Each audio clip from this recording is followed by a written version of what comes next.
¿Quiénes son los personajes detrás de la ciencia? Esto es Science Behind the Glass, Illuminating the Human Side. En este podcast mostramos el lado humano de los laboratorios y la ciencia. Científicos comparten experiencias personales y discutimos su significado desde diferentes perspectivas y campos de investigación. Bienvenidos a Science Behind the Glass, Illuminating the Human Side, el podcast donde exploramos las historias detrás de la ciencia y cómo se conectan con nuestra vida cotidiana. Hoy tenemos el honor de presentar al profesor Sean Ulm, cuyo trabajo captura la fusión en la sabiduría antigua y la investigación de vanguardia. El profesor Sean no solo es un experto en arqueología, es un visionario. Comprende la profunda relación entre las personas, la tierra, el ambiente y el futuro. El trabajo de nuestro invitado está dedicado a integrar el conocimiento indígena con la ciencia moderna. Su investigación se adentra en las interacciones a largo plazo entre los humanos y el medio ambiente, revelando lecciones del pasado que son cruciales para abordar los desafíos ambientales de la actualidad. Con más de 25 años de experiencia, su liderazgo y su investigación interdisciplinaria están dando forma a nuevos enfoques para gestionar nuestros ecosistemas, basados tanto en la historia como en las estrategias que visualizan los efectos en el futuro. Sus contribuciones han definido la forma en que vemos la gestión de la tierra, poniendo las perspectivas indígenas en primer plano. Bienvenido, Sean. Es un privilegio tenerte aquí. El privilegio es todo mío. Muy feliz de estar con ustedes. Para empezar, ¿qué puedes contarnos sobre tu experiencia personal y por qué decidiste estudiar arqueología? ¿Cuál es tu interés en el estudio de la arqueología y la interacción con el conocimiento indígena y las ciencias ambientales? Bueno, esa es una gran pregunta. Saben, creo que mi educación realmente influyó en lo que hago hoy. Crecí en una familia, en una zona rural en el centro de Queensland, en el noreste de Australia. Una ciudad muy rural basada en la industria azucarera y la agricultura, con una población aborigen e isleña del estrecho de Torres muy grande y una población isleña del Pacífico también. Entonces, fui muy consciente al crecer de los problemas indígenas en ese momento, pero nadie en mi familia había ido a la universidad. Entonces, fui el primero de la familia en ir a la universidad, y fue un gran cambio mudarme de una zona regional a la ciudad. Pero cuando fui a la universidad, estaba realmente interesado en la historia, y pensé que me convertiría en historiador y probablemente en profesor de secundaria. Y en mi primer año, tomé algunas materias de historia y algunas materias de inglés, pero también tomé algunas materias de antropología.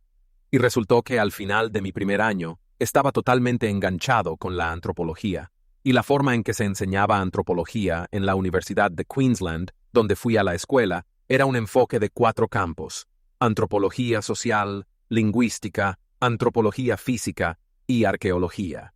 Y me sentí realmente atraído por la forma en que la arqueología combinaba mis intereses en la autodeterminación indígena y también con la historia. Y en mi primer año, tuve la oportunidad de salir al mundo indígena con equipos de investigación, y creo que, desde ese momento, me enganché y supe que eso era lo que quería hacer por el resto de mi vida. Y ahora aquí estoy, 35 años después, todavía haciendo eso. Eso es increíble. ¿Cómo fue esa conexión que tuviste con las comunidades indígenas? ¿Cómo se inicia esa conexión con ellos? Porque siempre hablamos en un panorama más amplio sobre las comunidades indígenas, pero ¿cómo es ese acercamiento con ellos? Creo que esa es una pregunta realmente importante. Me siento muy afortunado en mi carrera académica de haber tenido esas oportunidades. Y supongo que tuve una especie de camino único que durante los primeros 20 años de mi carrera académica, en realidad trabajé en una unidad de apoyo a los aborígenes e isleños del estrecho de Torres. Entonces, mi trabajo principal era trabajar junto a estudiantes indígenas para ayudarlos a tener éxito en la universidad. Eso me dio muchas oportunidades de conocer gente diferente y aprender sobre de dónde vienen, sus comunidades, sus historias y sus viajes particulares a través de la academia.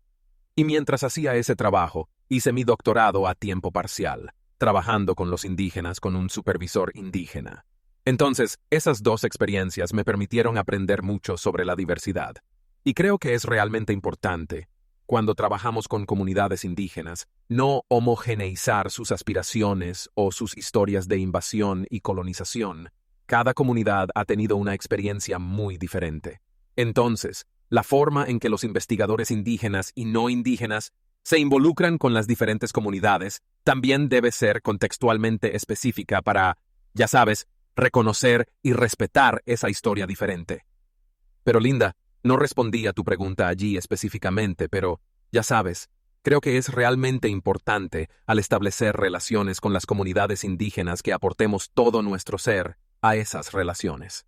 De lo contrario, puede ser simplemente transaccional que tengo un proyecto de investigación y podrías llevárselo a una comunidad y pedirle que lo apruebe. Durante muchas décadas, he estado trabajando para lograr un proceso de investigación de codiseño auténtico y estoy muy interesado en estos días en trabajar en asociación con las comunidades para crear programas de investigación que respalden sus aspiraciones.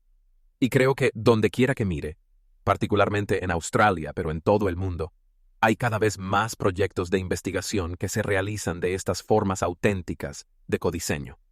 Ahora, se basan fundamentalmente en relaciones auténticas y ricas entre las comunidades indígenas y los miembros de la investigación, pero se convierten en una relación que respalda una estructura de investigación muy saludable. Y creo que veo mucha investigación en esa dirección, y creo que es algo muy positivo. ¿Te importaría explicarnos un poco por qué es importante tener en cuenta estos puentes que la historia y la antropología crean entre el conocimiento ancestral de las comunidades indígenas y el presente? Mira, este es un espacio filosófico realmente importante para explorar como investigadores en cualquier disciplina. Creo que hemos creado una falsa dicotomía entre elevar los enfoques occidentales de la creación de conocimiento y los conocimientos y ciencias indígenas. Y creo que a menudo hemos elevado las formas occidentales de conocimiento por encima del conocimiento indígena.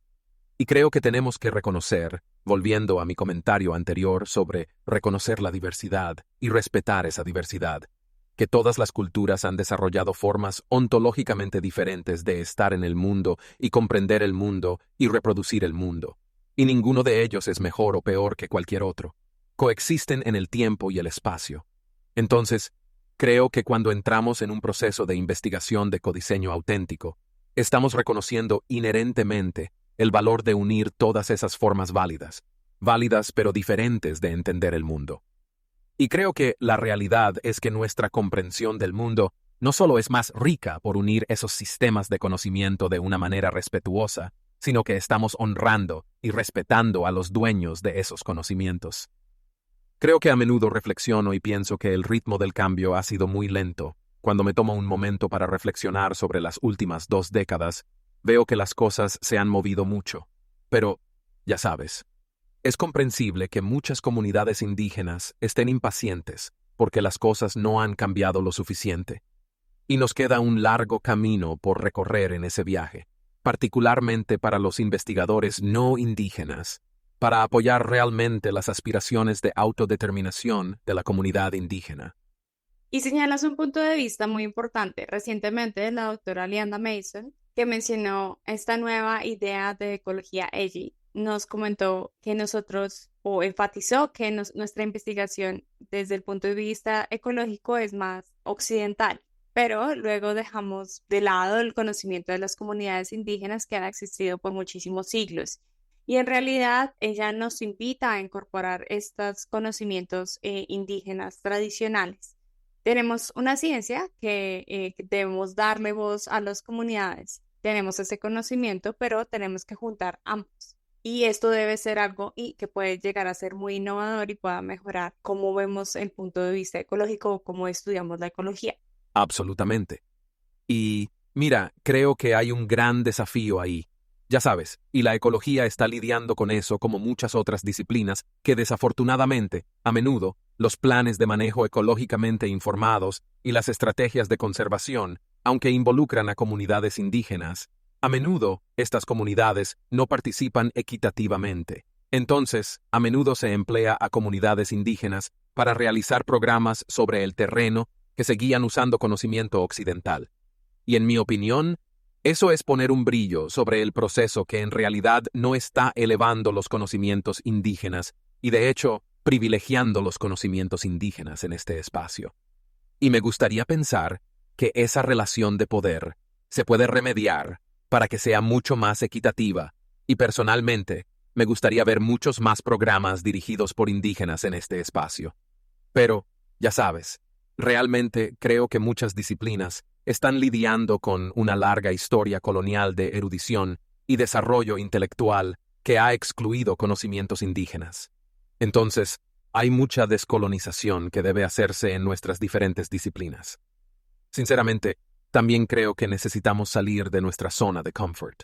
Si realmente estamos comprometidos con aprovechar el poder transformador de todos estos diferentes sistemas de conocimiento y marcos ontológicos, necesitamos entrar en un espacio genuinamente interdisciplinario. Y eso significa venir desde un lugar de fortaleza, conociendo nuestro propio marco de conocimiento, siendo capaces de renunciar a parte de ese poder para entrar en un diálogo genuinamente productivo con otros poseedores de conocimiento. Y es fácil decirlo así, pero en mi experiencia, ha sido bastante difícil para muchas personas ceder parte de su poder disciplinario y su experiencia disciplinaria para entrar auténticamente en ese tipo de procesos. Ese es un punto realmente interesante. Tuvimos una invitada que es la doctora Arit.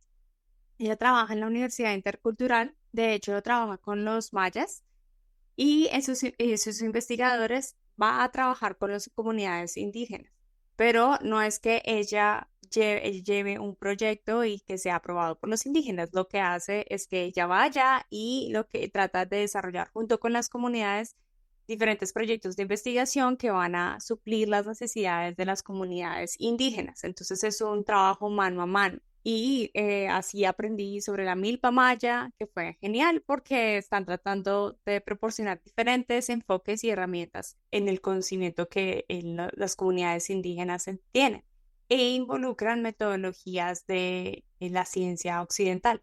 Creo, Linda, que es un punto realmente bueno, y creo que las agencias de financiación en los países occidentales a menudo trabajan en contra del desarrollo de ese tipo de enfoques. En sistema del Consejo de Investigación Australiano o la Fundación Nacional de Ciencias, en los Estados Unidos, necesitas crear una solicitud que diga lo que vas a hacer antes de obtener el dinero. Y a menudo estos enfoques liderados por la comunidad requieren años de discusiones y construcción de relaciones para definir esos resultados codiseñados que apoyan las aspiraciones de las comunidades. Y es muy difícil para los investigadores de cualquier etapa de su carrera, pero particularmente para los investigadores de carrera temprana y los estudiantes de doctorado, financiarse ellos, pasando varios años viviendo en una comunidad y desarrollando esas relaciones antes incluso de solicitar una beca. Así que creo que el sistema de financiación actual va en contra de esos resultados. Y realmente necesitamos pensar en diferentes enfoques para financiar el trabajo que respete la forma en que esas relaciones necesitan desarrollarse para ser auténticas, y que esas solicitudes de financiación estén solicitando fondos para un trabajo que realmente coincida con las aspiraciones de la comunidad, y trabajando a través de lo que la comunidad quiere hacer con esos datos, y cómo se protegerá y gestionará la propiedad cultural e intelectual indígena en virtud de ese tipo de acuerdos de investigación. Sí, y con esa observación, pues también quiero preguntarte por una curiosidad que tengo y tal vez algunos de nuestros oyentes también, sobre cómo es el proceso de investigación en términos de la metodología para recolectar la información y todo eso. ¿Podrías compartir cómo es este proceso de obtener los datos de las comunidades indígenas? ¿Van al campo, hablan con representantes de la comunidad o cómo se realiza? Sí, Daniel, esa es una muy buena pregunta. Y, quiero decir, la respuesta corta es que es realmente diverso.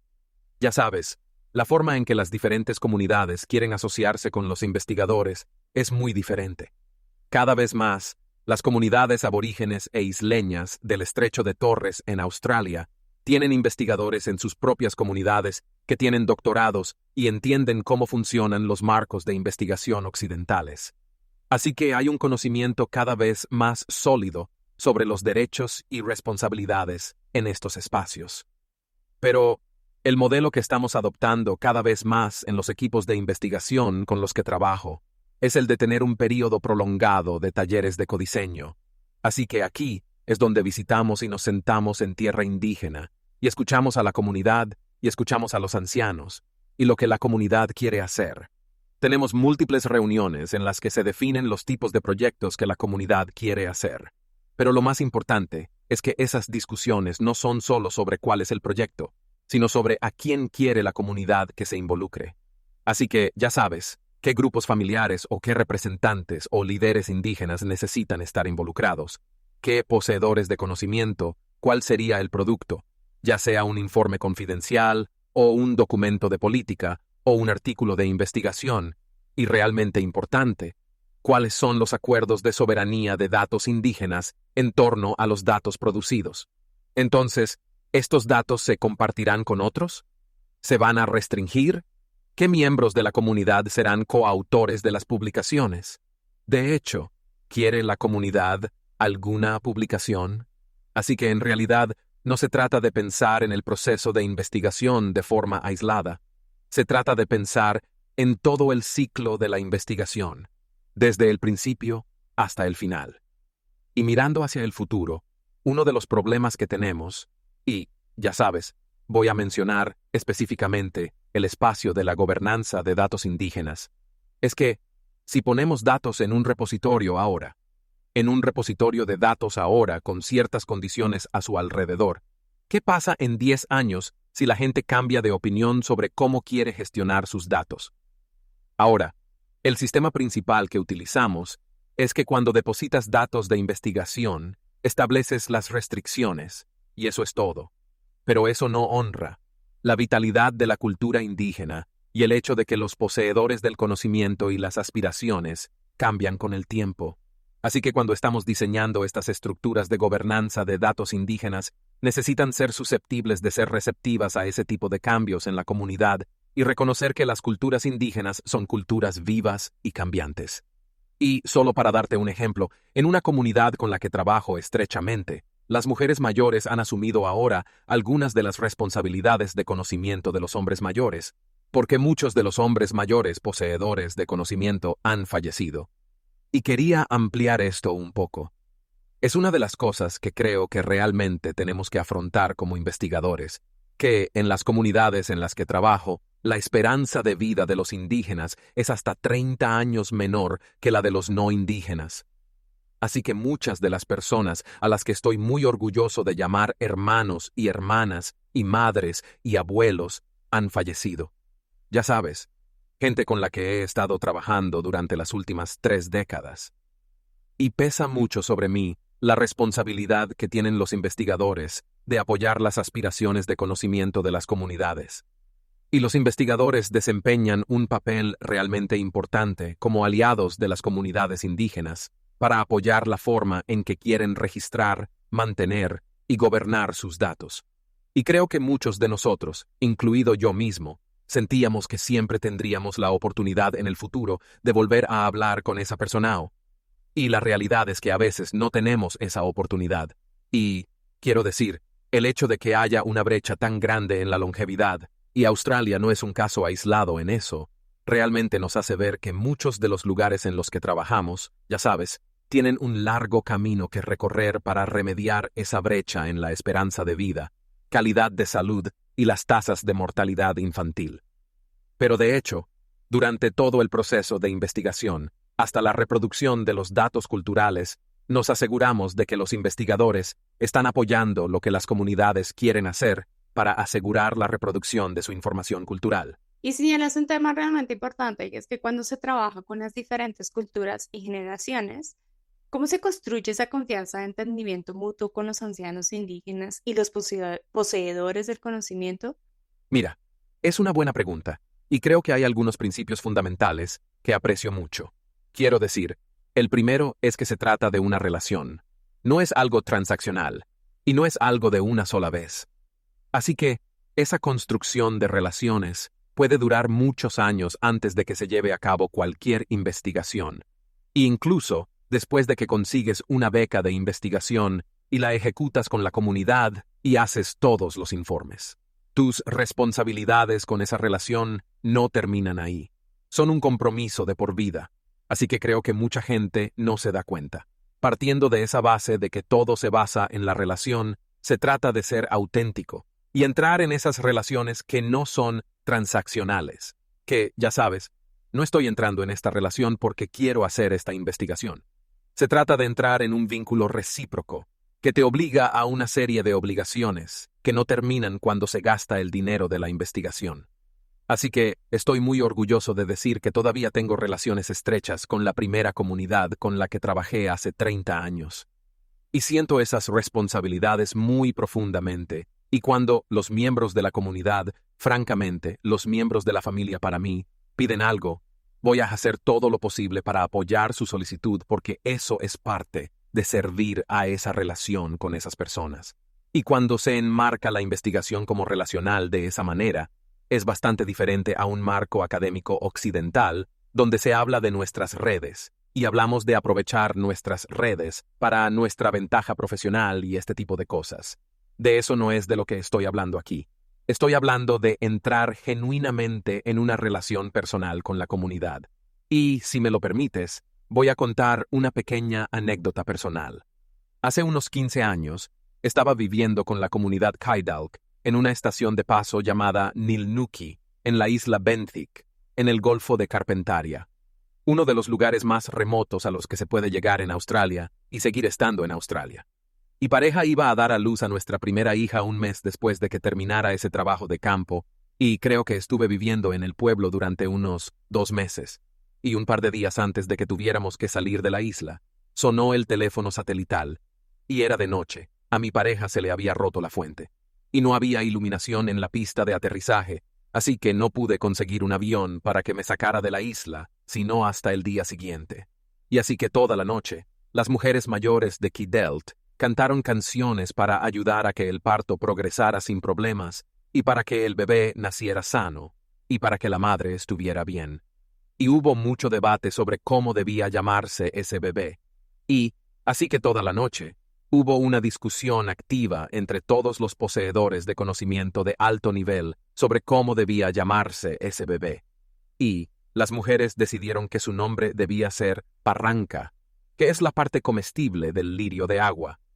Así que al día siguiente pude salir de la isla y llegué para el nacimiento de nuestra primera hija 4 horas o algo así antes de que naciera.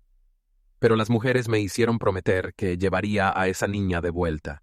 Y, ya sabes, pasamos su primer cumpleaños de vuelta en la isla, y su hermana fue concebida en Ala. Y esa es una parte muy importante de la cultura, el lugar donde eres concebido. Y las mujeres mayores sabían que estábamos embarazados antes que nosotros. Y durante varios meses hablaron de cómo debía llamarse esa niña.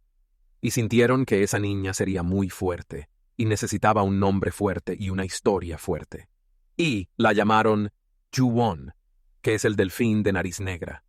Y cuando esa hija nació, cuando tenía 3 meses, la llevamos de vuelta a su lugar de origen para que conociera a su familia extendida y entendiera sus obligaciones con su país. Pero he sido muy afortunado en mi carrera de tener una familia tan cariñosa, generosa y acogedora. Y ese es solo un ejemplo de los muchos lugares en los que trabajo y he tenido el enorme privilegio de trabajar.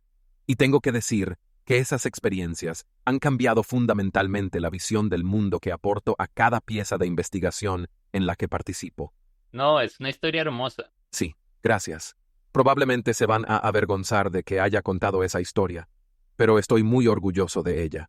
Y precisamente dentro de estas relaciones personales y más allá de los datos y de la investigación, ¿cuál crees que es el mensaje o la lección más importante que las historias indígenas como esta pueden enseñarnos sobre cómo vivir de forma sostenible y armoniosa con el ambiente y con el planeta en general? Sí, mira, y creo que esto es un desafío claro y presente para todos los investigadores, y no importa si estamos trabajando en la investigación arqueológica, o paleoecológica, o ecológica, o incluso en la investigación médica y de la salud, todos nosotros deberíamos estar atentos al enorme reservorio de conocimientos indígenas que realmente han sido marginados en nuestra comprensión del mundo desde una perspectiva occidental.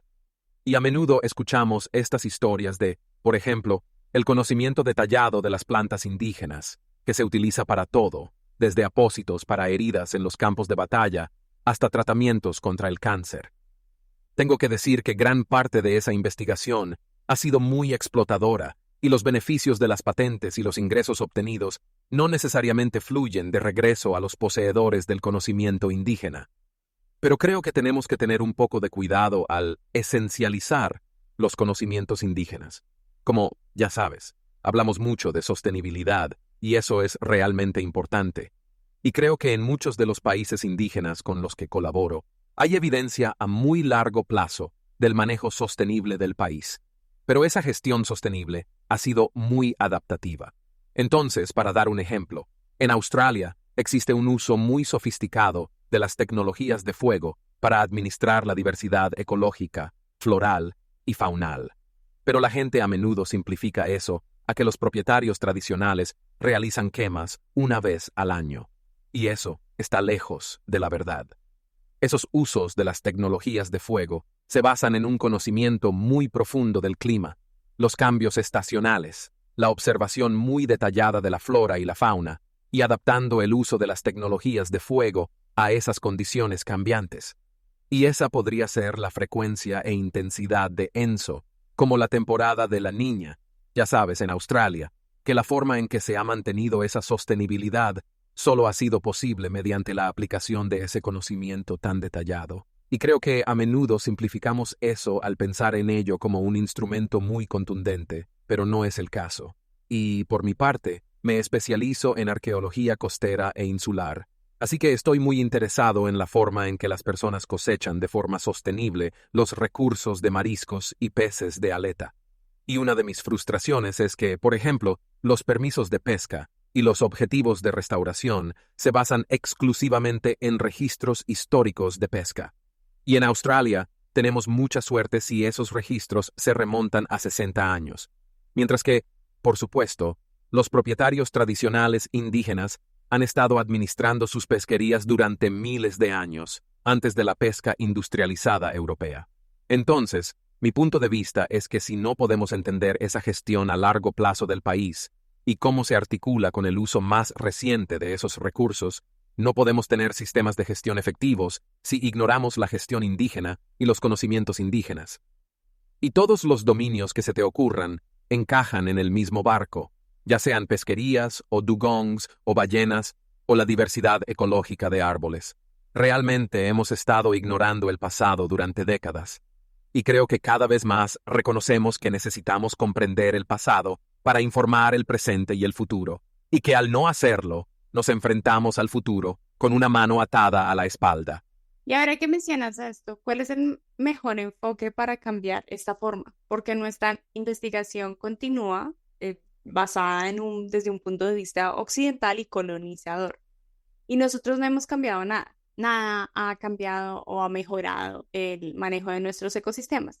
Identificamos los problemas y en algunos lugares del mundo se está haciendo cambio en la forma en que nos relacionamos con las comunidades indígenas y cómo se relacionan los investigadores con ellas. Pero ¿cómo podemos extender esto de manera que la gente y el público en general también participen para presionar sobre esto? Porque esa es una de las limitaciones que tenemos como científicos y también las comunidades, porque no hay comunicación entre las tres, entre los tres, entre comunidades, entre público y entre científicos. ¿Cuál sería la solución? Mira, estoy de acuerdo, y creo que estos tres pilares centrales donde tenemos que trabajar. Uno de ellos es apoyar el desarrollo de capacidades de los investigadores indígenas en todo el mundo. Y eso es construir una estructura desde la escuela primaria hasta la escuela secundaria y la universidad. Y esa no es una tarea fácil, porque las tasas de finalización de la escuela secundaria para muchas personas indígenas son bastante bajas. Entonces, hay mucho trabajo por hacer para apoyar significativamente a las comunidades indígenas para que logren esos resultados. Y creo que todas nuestras disciplinas podrían utilizar muchos más investigadores indígenas, por lo que el desarrollo de la capacidad de los investigadores indígenas es muy importante. Entonces, cada uno de nosotros puede asumir la responsabilidad personal de mejorar nuestras capacidades culturales. Y eso podría ser a través de emprender programas formales de conciencia cultural o buscar mentores indígenas, por ejemplo, y también reflexionar sobre la descolonización de nuestra propia práctica. Entonces, reflexionar sobre la forma en que siempre hemos hecho las cosas y cuestionar por qué es así. Muchos investigadores reproducen el tipo de enfoques que han adoptado sus propios supervisores. Y, desafortunadamente, eso puede simplemente reproducir las mismas formas de hacer las cosas. Entonces, creo cada uno de nosotros puede desafiar eso. El pilar final es el que mencionaste, Linda, y es en el que se apoya tu podcast, que todo investigador tiene la responsabilidad de cambiar la narrativa. Y creo que todos nosotros, ya sabes, yo, siempre estoy de acuerdo en hacer divulgación pública. Siempre estoy de acuerdo en hacer entrevistas porque creo que cada una de esas entrevistas llegará a alguien y puede ayudar a las personas a desafiar su propia forma de comprender el mundo.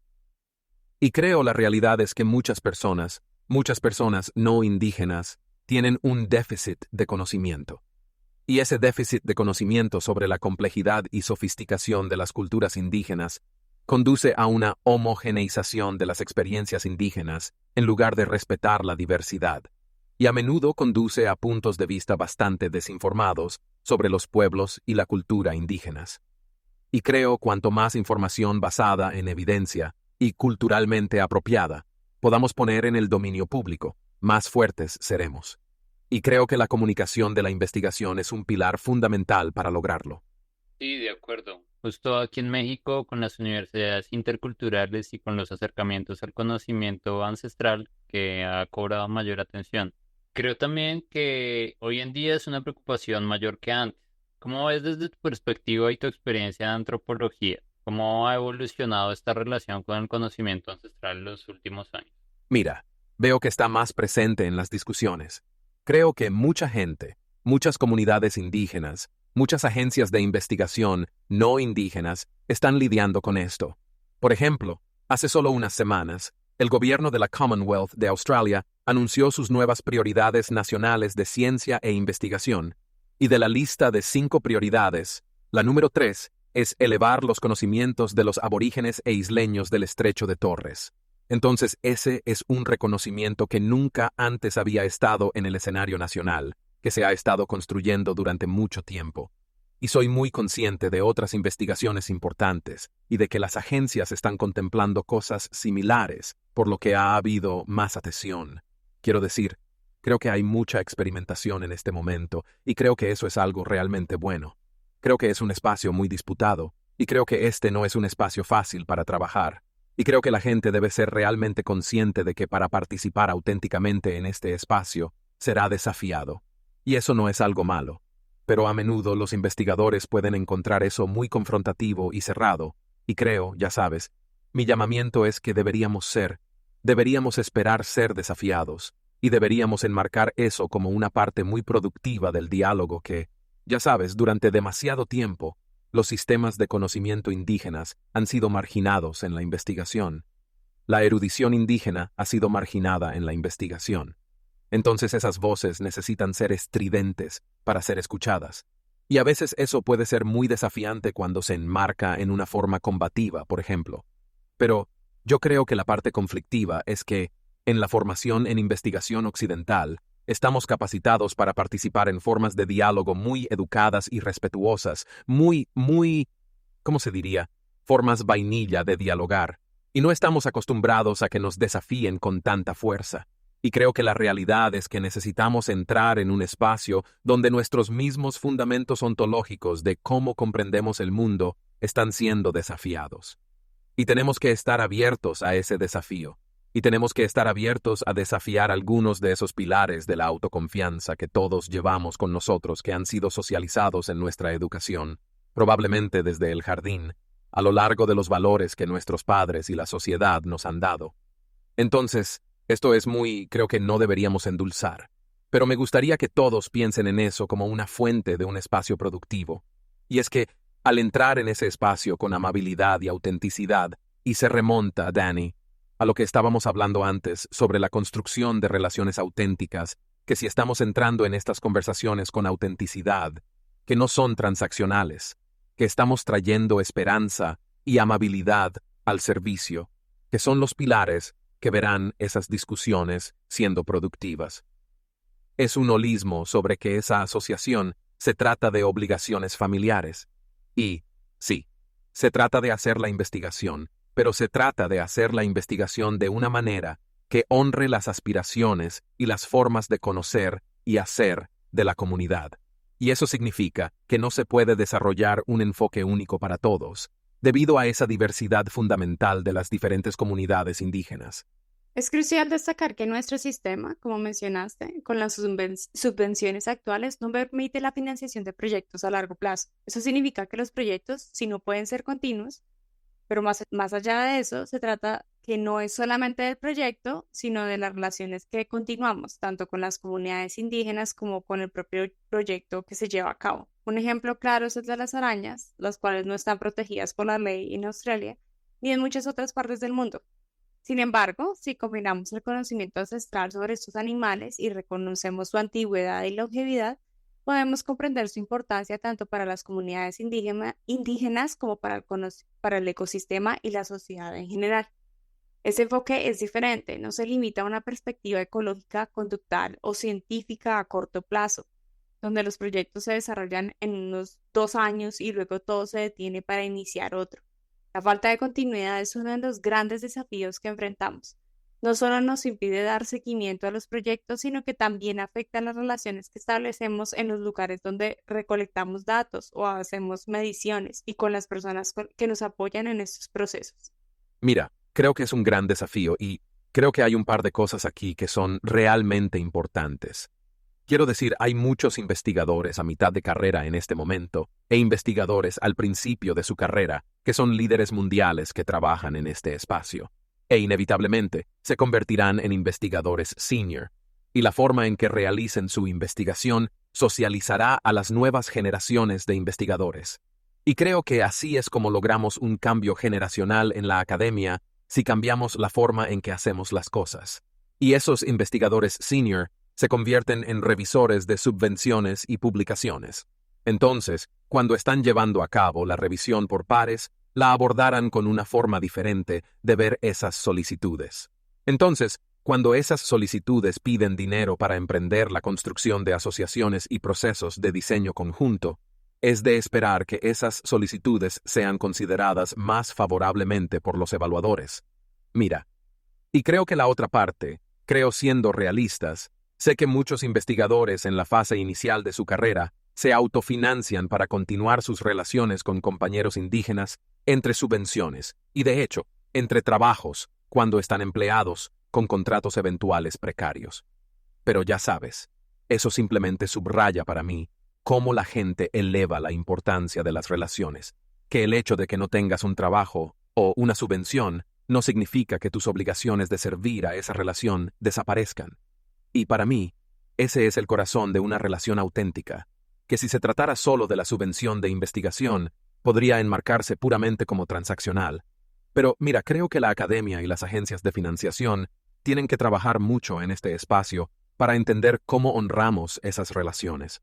Entonces, hablamos mucho de elevar estos sistemas de conocimiento, pero necesitamos muchos andamios de infraestructura en las agencias de investigación en la academia para realmente trabajar juntos y para apoyar a las comunidades indígenas para elevar sus conocimientos de la manera que ellos quieren que sean elevados y gestionados. Y para terminar con nuestra gran entrevista, ¿te gustaría compartir otra experiencia memorable? Ya nos contaste sobre esa gran experiencia con tus hijas, eso fue increíble. Y supongo que eso ha cambiado tu vida, pero ¿qué mensaje adicional enviarías a nuestro público? Mira, me siento extraordinariamente afortunado de haber sido guiado por tantos poseedores de conocimientos indígenas. Ese simple acto de generosidad, a menudo digo, bueno, dije antes que ha transformado mi visión del mundo, pero en realidad ha enriquecido mi vida, y ha enriquecido las vidas de los miembros de mi familia también. Y muchas de las comunidades con las que colaboro, específicamente, pidieron que llevara a mi familia conmigo cuando estuviéramos haciendo la investigación, pero también extendieron esa invitación a los estudiantes de doctorado para que trajeran sus hijos también. Así que a menudo hemos tenido trabajo de campo donde hay muchos niños pequeños y ha sido una oportunidad extraordinaria para esos estudiantes tener esa oportunidad y tener esa invitación. Entonces, el mensaje que enviaría es que realmente necesitamos reconocer lo poco que la mayoría de nosotros hemos tenido la oportunidad de aprender sobre las culturas indígenas en todo el mundo. Y mi experiencia ha sido que el público general tiene una visión muy homogeneizada de la cultura indígena, y a menudo se enmarca en torno a conocimientos que no son exactos, y el problema es que, y homogeneizar los conocimientos, eso fácilmente se aprovecha para devaluar los sistemas de conocimiento indígenas. Así que uno de mis proyectos es realmente profundizar en esa diversidad. Y no es solo la diversidad histórica que conocemos en el pasado. Las culturas indígenas de todo el mundo han cambiado drásticamente. Pero también cada comunidad indígena ha tenido una experiencia diferente de invasión y colonización. Así que algunas personas han sido desposeídas de su país o desplazadas por la fuerza. Algunos de ellos ya ni siquiera viven en su propio país y, ya sabes, tienen muchas barreras para regresar a su país y mantenerlo. Así que, como público en general, creo que es realmente importante apreciar esas historias diversas y realmente llegar a un acuerdo con la verdad y llegar a un acuerdo con el trauma genuino y la pérdida a la que muchas comunidades indígenas han sido sometidas. Y para mí, ese es un punto de partida fundamental para construir para el futuro, que si seguimos blanqueando el pasado y fingiendo que es tan lejano en el pasado, nunca vamos a avanzar. La realidad es que hay muchas personas indígenas que viven hoy en día que fueron directamente objeto de esas regulaciones de control que controlaban sus comportamientos y, de hecho, si podían tener hijos o no, o controlaban sus movimientos. Eso no sea gente que vive hoy en día. No son sus abuelos o bisabuelos, tatarabuelos. Eso es parte de nuestra experiencia vivida contemporánea de los pueblos indígenas. Así que me siento muy frustrado cuando algunas personas son insensibles y toman distancia de la experiencia que los indígenas vivieron para que sea poco significativa para el diálogo contemporáneo. Así que creo que decir la verdad es una parte extraordinariamente importante de ello, y los investigadores deben tener una responsabilidad para alentar y apoyar esos procesos en nuestras propias comunidades de investigación. Cada uno de nosotros puede ser proactivo, cada uno de nosotros puede tener agencia, pero lo que es realmente importante es que todos nosotros deberíamos ser espectadores activos. Cuando estamos escuchando comentarios racistas, por ejemplo, no deberíamos dejarlo pasar. Deberíamos desafiar, encontrar maneras seguras de tener una conversación respetuosa que desafíe los comentarios que sean despectivos o que no sean de apoyo. Si estamos realmente comprometidos a cambiar la narrativa y a mejorar el espacio de la investigación para que sea más acogedor a la hora de elevar los conocimientos indígenas en el futuro, todos y cada uno de nosotros tenemos la responsabilidad personal de hacer que eso suceda, y parte de eso es ese tipo de comportamientos correctivos. Hay un reto para ti. Sí, estoy de acuerdo y voy a añadir algo más. Cuando llegué a Australia no tenía mucho conocimiento sobre los aborígenes e isleños del Estrecho de Torres y fue luego que me encontré con un curso sobre la historia, sobre su historia. Por supuesto, escuchas y diferentes opiniones y comentarios sobre los aborígenes, pero la ventaja de ser científico es tener un pensamiento crítico y aprender a buscar la información de otras fuentes. Pero no es algo que todo el mundo lo haga. Y estoy bastante segura que el 100% de la mayoría de los australianos no saben nada de su pasado y lo que ha ocurrido con su cultura en este país y con las comunidades. Y en verdad, soy bastante ignorante incluso de la historia de mi propio país y de qué ocurrió con las comunidades indígenas de Colombia, porque la historia que nos cuentan es una historia de colonización. Así que cuando terminé conociendo un poco sobre las comunidades de mi país, fue hasta que empecé en la universidad. Así que algo que tiene que cambiar es la forma en que podemos obtener la información, no solo para nosotros, sino cómo hacerla llegar al público y también saber cómo dar un paso adelante, cómo ser resilientes y cómo podemos ayudarles. Y creo que es nuestra responsabilidad y también es responsabilidad de cada uno de nosotros tratar de llegar o de difundir y respetar el conocimiento ancestral de las comunidades. Pero también es responsabilidad de todos nosotros de cómo podemos llegar o alcanzar al público. Mira, y creo que ese es un punto realmente bueno, Linda.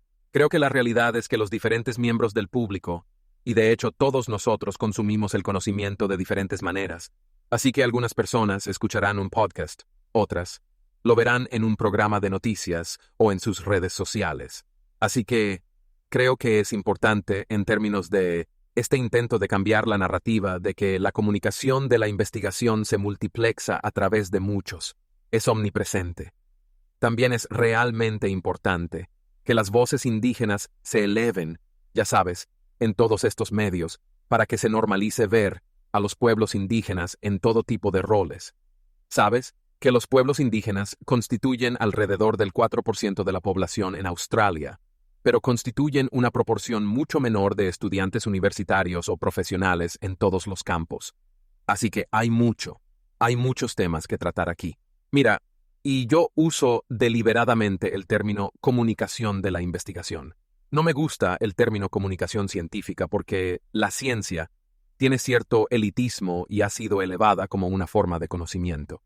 Mientras que lo que realmente estamos hablando es de comunicación de la investigación, y la comunicación de la investigación es más holística y no margina las formas indígenas de conocimiento, y no margina las humanidades y las ciencias sociales, o las artes creativas, que también son campos vitales en este espacio. Así que creo que hay cursos que puedes hacer sobre comunicación científica, y siempre me pongo un poco nervioso siendo una académica de humanidades, que incluso el lenguaje es excluyente, que creo que en esa formación podemos hacerlo mucho mejor, dado que el lenguaje es muy importante. El lenguaje refleja nuestras estructuras cognitivas y la forma en que nos comunicamos. E incluso la población en general, al escuchar la palabra ciencia varias veces al día, está reforzando esta reificación de la ciencia. Y cuando lo piensas, eso puede funcionar para excluir y denigrar otras formas de conocer el mundo. Así que hay muchas cosas en las que tenemos que pensar en este espacio. Gracias, Sean, por tu tiempo y por darnos esta emocionante entrevista. Ha sido increíble. Agradecemos a nuestra audiencia y a nuestro invitado nuevamente, y les recordamos que este episodio fue inspirado por el conocimiento de los pueblos tradicionales y por el trabajo de nuestro invitado, el cual pueden consultar en la descripción de este episodio. Este podcast es autofinanciado y autoeditado por sus anfitriones. Encuéntrenos en nuestro canal de YouTube y en Spotify. También visiten nuestra página oficial. Sigan nuestras redes sociales en X, Facebook e Instagram. Agradecemos la música original de nuestro colega y amigo Bernardo Águila y el apoyo técnico de nuestro amigo Rafael Jordán.